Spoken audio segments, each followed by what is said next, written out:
Esther, yesterday you told me about taking a trip to New York with some of your girlfriends from some money that you had made off some lots in Florida, That's right. and how comfortable that you were going to be and anxious to go to New York and work for Mr. Excelson. And you had also previously told me some about going to work for Mr. Excelson in New York, but I know that was the beginning of a very long career you had with Mr. Excelson in New York and Detroit, Miami. Can you expound upon that? Well, during the 20 years that I worked for Mr. Excelson, he was a corporate lawyer. And that means that he was specializing in reorganizations and mergers. And at that time, we were at a rather low state of economics in the country, and all those subdivisions that had been booming the year or two before were going bankrupt because they couldn't. Was this during the Depression? Was just bordering on the Depression. Mr. Excelson got an opportunity to go to Coral Gables, which was facing bankruptcy, and in 27 we went down there and reorganized the company to the point where they could deliver clear titles to the people who had bought the lots, because before that they were covered by mortgages that had no release clauses in them, and they couldn't build on the lots they had bought, so it was stymied. Well, anyway, it took us a whole year to work that out, but we did, and it saved Coral Gables for the thriving community it is today.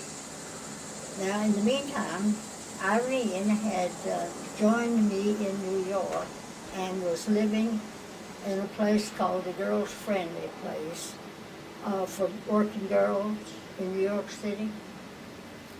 And she went in with some of the girls that she met there, and they rented an apartment out in Jackson Heights on Long Island and reserved a place for me. So after we finished Coral Gables, I went back to New York, and I had a place to go because Irene was already there, settled with these girls, and we had a wonderful time together, all of us. Well, tell me some more of your clients in New York. Oh, well. And where were you? What was Mr. Excelson's address there, his business address? At that time, his office, I think, was on Broad Street, not Wall Street. We didn't get into the one Wall Street office until after the World War I, after we finished in Detroit. Well, anyway, the next big job he did was for a subdivision in Atlantic City called Brigantine Island. And we had a wonderful time there because the crew that had worked with us in Coral Gables, we brought into that work at Brigantine, and we all lived at the hotel on the island, which had been vacant, but we reactivated it. And Mr. Excelson even had his sister come from California to run the hotel. We had hired a chef for the dining room to feed us, and we had a lot of girls working for us in the dining room, and it was a rule that we all had to dress for dinner. We almost always dressed for dinner. There on that island, there was also a clubhouse and a golf course that had fallen into disuse that we reactivated. He hired a golf professional, and he gave lessons to us and to anybody who would come over. And I don't know exactly how long it took us to do that, but that was a fun time in Brigantine, in Atlantic City. Irene would come down on weekends, and we'd have dances and parties and card parties, all kinds of fun things. That was just preceding the crash of the stock market in 1929. And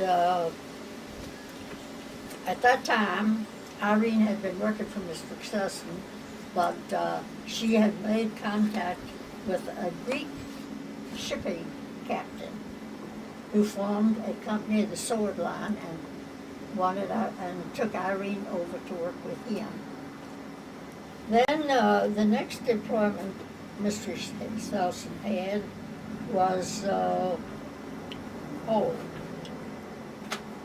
by that time, after the stock market crashed, the city of Coral Gables called Mr. Selson back to refinance the city bond issues. And working through connections in New York, he was able to bring about that situation for the city of Coral Gables. And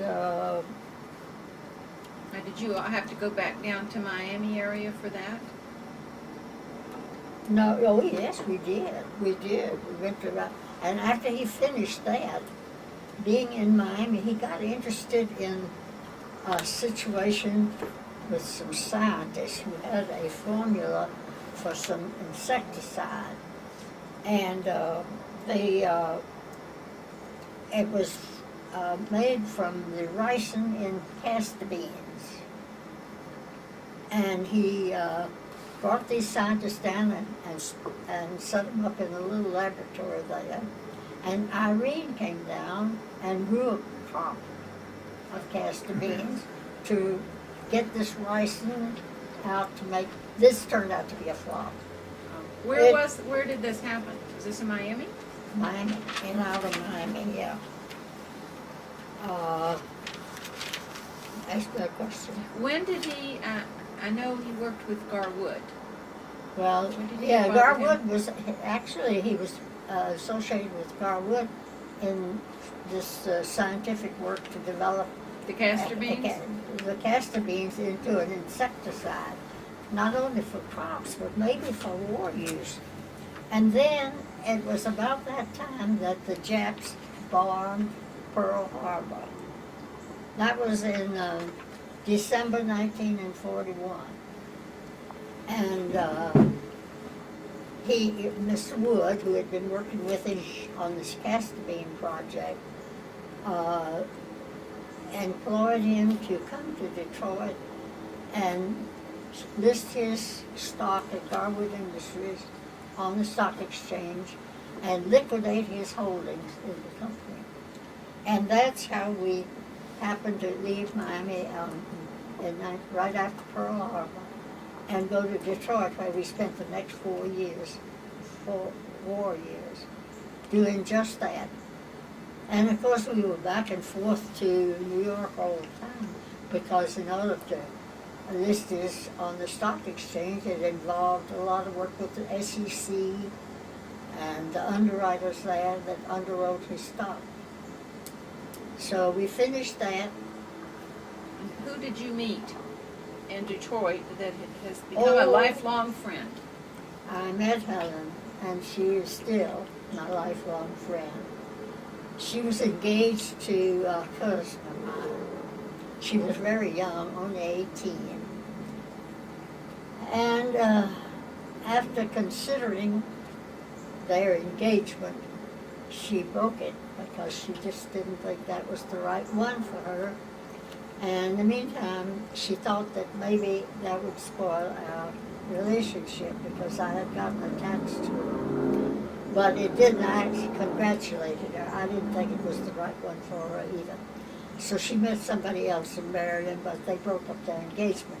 But Helen has been a lifelong friend of mine ever since.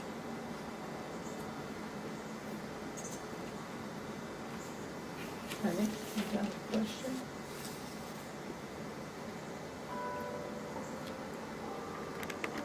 After World War II ended, you were in Detroit. Where did you continue there, or where did you go? No, we moved back to New York and opened an office on 1 Wall Street, 39th floor, overlooking the harbor, beautiful office. And George, my brother George, Well, maybe 3 years passed while we were there, working in South America and on various big deals. And then my brother George died in 48, and in his will he named me as your guardian. At that time you were 7 years old, and you were living in your own home in New Smyrna with my mother and father there with George. And I quit my job and went back to assume that responsibility. And as I say, you can tell this story better than I, but for the next 10 years during your growing up and going to school, the happiest years of my life. What did you do in Smyrna Oh, I did for a everything. living? I worked for everybody in town. But eventually, I worked as an accountant, bookkeeper for Thomas Pharmacy. And the Thomas Pharmacy was right at the end of our street. It was a very convenient place for me to work. And I was just completely on my own, at my own time and hours. And by working like that, I could take you to school and do all of the things that you needed my care for. Not only did I work for Thomas Pharmacy, but I worked for the abstract company and for the lawyer who had settled George's estate, Mr. Gillespie, and for William Gautier, who was a state senator and a lawyer in New Smyrna. And when they found out my services were available, I did as much as I could to make enough money to support the family during that time. And I was able to do it. And as I say, those 10 years were the happiest years of my life. Up to the time when you were in high school. But you fell in love with one of the students there in my grade, and you were married to Richard Lopez, and you two moved to Gainesville and bought a little home there. Oh, you know all of this, Penny, but we want to get a record of it. Right. So here you are, you and Richard are established in a new home. And what was he doing? He was going to school. He was on scholarship at the University of Florida. And also working overtime to make some money too, to support you. And where did you go then? Well, I went back to New York because they were involved in some of the things that I was familiar with and my services. But, and I stayed there for about 3 years, I guess. Yes, I did. In the meantime, you and Richard were completing your education, and you had given birth to a darling little girl, Angela. And when Angela was born, I'd gone back, remember, and stayed with you for about a month after she was born, just till you got oriented to the new life. But then when I went back to New York,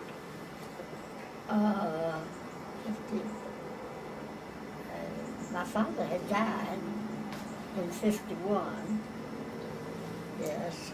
So it was just you and my mother and me living in the home when you got married. But Now where did Mama go after you went back to New York and I went to Gainesville with Richard? she went to live with my sister in South Dakota, who already was taking care of Irene.